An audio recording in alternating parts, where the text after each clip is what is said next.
This is AP Macroeconomics review session number 9.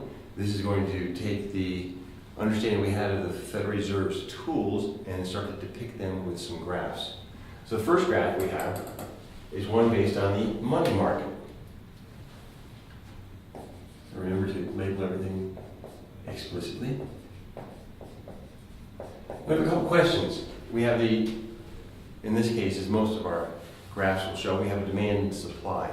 The demand is a transactional demand. You might want to look in the book to see what determines the demand for money. And that has the typical downward sloping shape as the interest rate on this side. We have dollars or the money supply there, and over here we have an interest rate. I have to apologize at one point, make a slight correction. Everything I read from people who teach AP Economics around the country, the list that I follow for 12 years, suggests that interest rate, independent, regardless of whether it's a nominal interest rate or real interest rate, that labeling interest rate is satisfactory for the AP. I have seen in one review book, one review textbook, some discussion or understanding, or maybe I think it was one free response question that asked students to understand the difference between nominal and real, and to know which one was which in terms of the money market and the loanable funds market. So although I'm still certain that you can label this way, a question may ask you which one is which. And for that reason, I'm going to label this one and just ask you to remember. So this one we call the nominal interest rate. This is nominal in this market, and that's indicated by a small I, lowercase I. Now you know it. So this is nominal interest rate, and in this case we have the demand. But the question is, what's the supply? In the last lecture, we talked about the Federal Open Market Committee operating in New York in the bonds market, where T-bills are sold back and forth between banks, operating the bonds market to determine and implement the policy of the Federal Open Market Committee. The Open Market Committee deciding on an interest rate that they'd like to target that would have some effect on the economy, and then using the money supply to achieve, to get to that interest rate. Here's how they do it. But the point is, if the Federal Reserve is making a decision about a particular interest rate, that's deterministic, and there must be some money supply that corresponds to that will give us the interest rate. Because the money supply in this situation is determined by the Fed's actions, it enters the market and manipulates and maneuvers the money supply to exactly what it wants to get to the interest rate that's been targeted. The money supply then is constant. It's whatever the Federal Reserve decides is going to be at that moment. So the money supply in the money market is vertical. Money supply, and that's the amount of money in the market. This is the deterministic method by which the Federal Reserve controls the interest rate. And here I'm going to put this small line. There it is. So the Federal Reserve goes out into the market, and it has, at some point, it has a starting level of money supply that corresponds to a particular interest rate. We'll call these the initial ones, sub-zero. Those are initial conditions. And we're going to make an hypothesis about what the Federal Reserve wants to do. Imagine, we're going to assume that this economy is in a recessionary gap. Recessionary gap, we'd like to have a little more activity. We're going to discuss in just a moment exactly how that relates to the aggregate equation, but we're going to say that we'd like more activity. We're going to recall from our discussions of the project of buying a truck in class some months ago that a lower interest rate makes investment projects in the private sector look more attractive. A lower interest rate decreases the denominator that we're using to determine the present value, the discount rate for that. Because remember, we were discounting future flows by 1 divided by 1 plus r to the n. If the interest rate goes down in the denominator, 1 plus r gets smaller, then that future value is larger. So we find that the payouts get larger, and then projects are more attractive at lower interest rates. Saying that, so if the Federal Reserve wishes to encourage activity in the economy, and it's going to work through investment, I'll show that more explicitly in just a moment, then it will try to lower this interest rate. How does it do that? How do we get to a lower interest rate? We look at this downward sloping demand curve. Well, if we want to pick this interest rate, for example, well, we have to get to be there, and the way to do that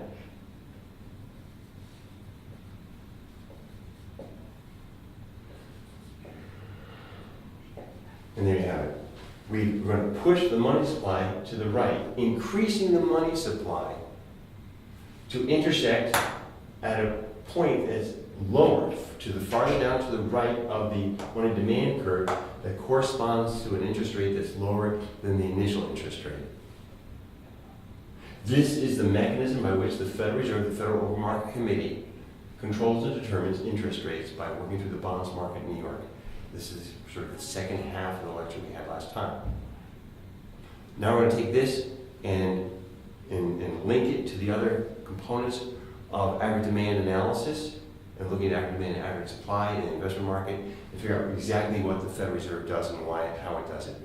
This is the mechanism by which it operates in the bonds markets. Now we're going to put it to use. So first I have to erase this and make it a little bit smaller. You've seen it. It should be easy to do this next part. And we're going to have to do, this is the part that all students love, is having the simultaneous depiction of a number of different markets next to each other. We're going to go left to right.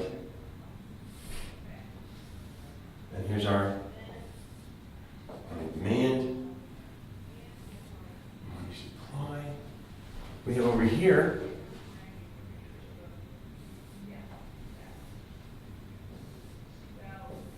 short run average supply. Remember all this from the first lectures. And the aggregate demand, we have the real GDP, and this over here is the price level. We'll call it our initial. And over here is P level. We'll label everything. Label this ADAS. Label this over here real GDP. I hope that you can see that. And what do we got? We're going to make an assumption. We could go one of two ways. We're going to assume that we're not at full employment output levels, but we could either be in a recessionary or an inflationary gap. I'm going to pick a recessionary gap. All this can be done equally well, I won't do it on the review, equally well for an inflationary gap. Just go the other direction with policy. Well, let's imagine a recessionary gap. How do we know a recessionary gap? It's a question that's always asked. There's always an ADAS question, a free response question. It's usually the longest one with the most points awarded. Very critical. So here's where the actual levels are. We're really here. If we're in a recessionary gap, it means that output is somehow lower than we'd like it to be, or than full employment output levels would be. So if, here we are, full employment output levels would be here, should be here. We know that full employment output, and this is going to be the long run average supply curve. And this distance, this gap, is the recessionary gap. Excellent. So now we're faced with a situation in the country where we've got a recessionary gap, which corresponds to unemployment and underutilized resources, which we don't like. And that's a loss of welfare to the economy. If things aren't being manufactured, it could be. Over here we've got an equilibrium level with I sub 0, and M sub 0. Here's M. Here's I, which is the nominal, I'll write it down, nominal interest rate, nominal interest rate. This is labeled money market. I'm limited to board space. It's getting crowded for me. Now, how is this all put together? We have to remember that we're working through ADAS, which means that we're going to always look at this. Average demand equals C plus I plus G plus X minus IM means that aggregate demand at any point is the summation of consumption, investment, government expenditures, demand from exports and imports, which then subtract from our total production because it's someone else's GDP. So consumption, private sector investment, which is done by firms. Remember that in economics, investment is not what we mean by purchasing shares of Microsoft. We call those financial investments, differentiate, but investment is always a firm buying an asset that can be used to support some production and increase profits. Government expenditures, the government building, designing something, projects, and putting new highways out to Dulles Airport, whatever. And then exports and imports. This is AD. If we see a problem here, if we're going to use demand side analysis, demand side project, we could do supply also. If we're using demand side, we're going to try to shift AD, well, one way or the other. In this case, we're in a recessionary gap, and we would like to shift aggregate demand back to the right to get us to full employment output levels. Well, how do we do that? Well, we look at all these different things here, and we say consumption, we can play with consumption. Consumption is usually a tax issue. It's usually fiscal policy, FISCAL, coming from the legislatures. That's tough.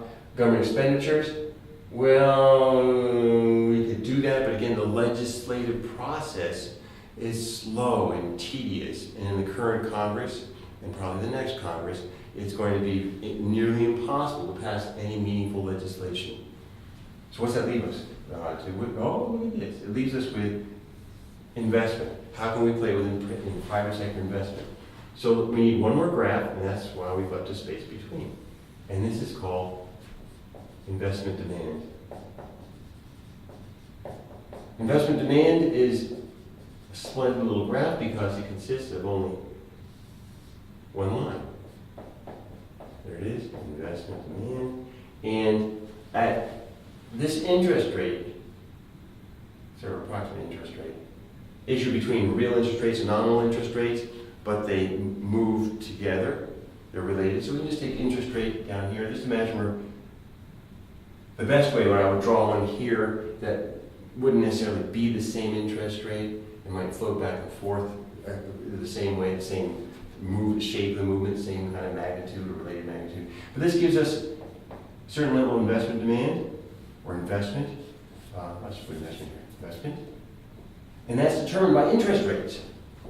Now we go back to our initial question. The Federal Reserve, where we looked before at this equation, and we've identified some of the limitations for policy in trying to make this better. Government expenditures, maybe tax policy over here. These are a little bit hard to work. They're a little slow to respond. But investment, we might be able to tweak in a faster fashion. That's the more traditional view. Right now, investment's been a little slow to respond in the recent recession, but that's another story. Let's imagine we're talking about sort of the typical or traditional way in which policies do work. So we're looking over here. The Federal Reserve, as we just finished discussing, has an ability to move this money supply backwards and forwards in the bonds market in New York to identify new interest rates. We want to move this forward somewhat, and we're going to do that by saying, let's encourage more investment. How do we do that? Well, we'd like to have maybe this level of investment. How do we get there? Well, we have to lower the interest rates. Lower the interest rates to get there. We have to move the money supply there.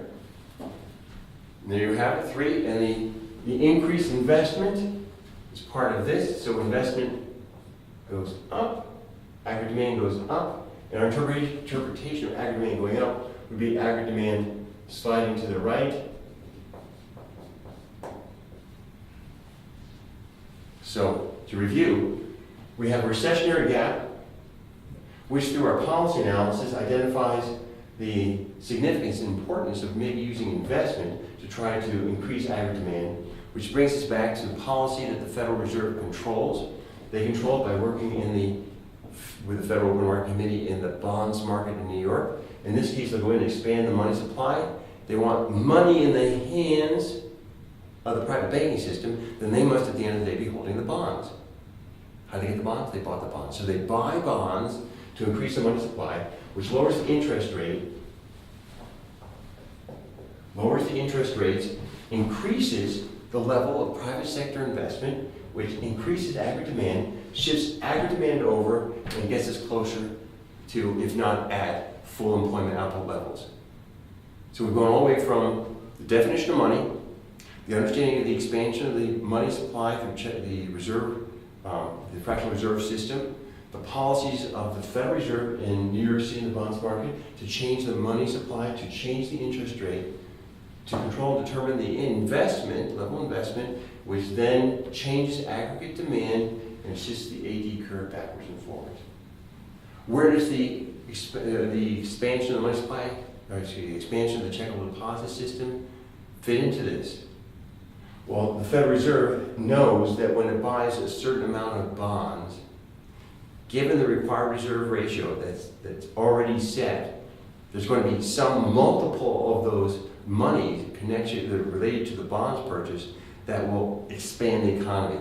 So when it targets policy, it's not going to target exactly the final number, but it needs to know exactly what has to move the money supply to result in the shift that it needs to get to a new interest rate when it includes the calculation of the reserve required ratio or the money multiplier.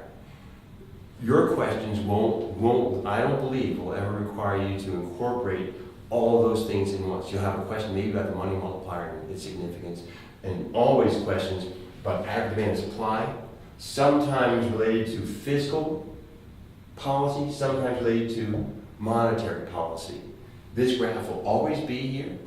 These, high probability.